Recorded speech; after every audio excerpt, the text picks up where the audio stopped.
So let's get a little bit more perspective on this case. We bring in Sara Azari, News Nation legal contributor and criminal trial attorney. It's a lot of R's there, Sara.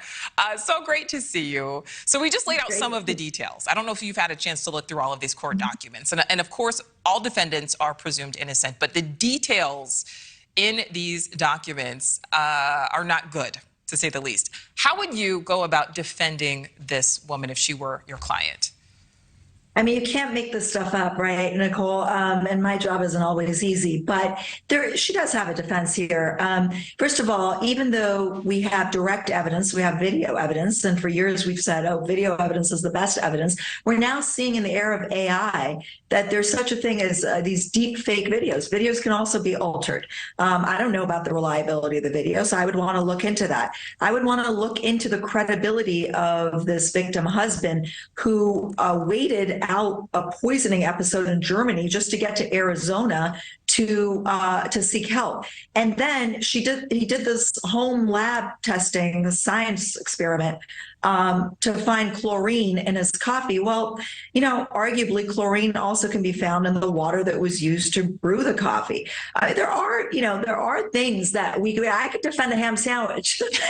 There are things that we can argue, right? But how plausible it is, I think, will turn largely on the reliability of the evidence and also the witness. And by the way, you know, that he says that financial motive, as we know, is at the top of the list for motive to murder. But, you know, a belief that she wanted money, I mean, a belief is not evidence. Right. And we know that they are going through a divorce, and divorces certainly can get ugly. And I mean that from both sides. Because, again, I don't know if I thought somebody were poisoning me that I would stick around to see whether or not it was true.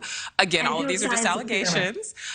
Sara, is there a world where this woman does walk free?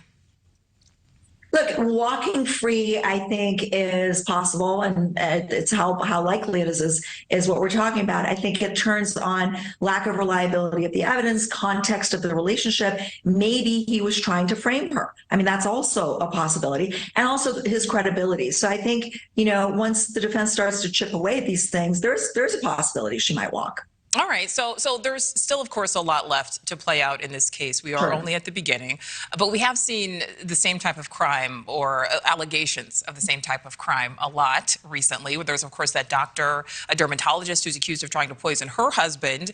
In that case, she's accused of using Drano. There's a different woman who's accused of fatally poisoning her husband using fentanyl, lacing his cocktails with it, and then later writing a children's book about coping with grief for their children, their shared children. So the obvious question is, you know, what is going on here? Is this happening more, or are we just hearing about it more frequently? Well, you know, there's a famous quote by Sherlock Holmes that's poison is a woman's weapon, right? And there's some truth to that, because women are largely responsible for food provisions, right? And here we have all three women serving beverages, but the Richens case out of Utah is far more serious, obviously, because she is not just poisoning with like a cleaning detergent, but with fentanyl, which is a deadly, you know, killer drug. But ironically, that case is far more defensible than these bleach and Drano cases, because these are, you know, I mean, who can argue that you're addicted to Drano and bleach, but you can certainly be addicted to fentanyl, and that is an issue in that case, as is the lack of nexus. You know, here we have videos showing the wives pouring some substance in the drinks, but in the Richens case with the fentanyl, there is a disconnect between the fentanyl she purchased from the housekeeper / drug dealer and what he ingested that ultimately killed him. So ironically, the most serious of the three happens to be the more defensible of the three. Very interesting. Always great to speak with you, Sara Azari. Always enjoy it. Thank you. And be sure to check out Sara's crime podcast. It's called The Presumption. It's available on all platforms. Sara, thank you. Thanks, Nicole.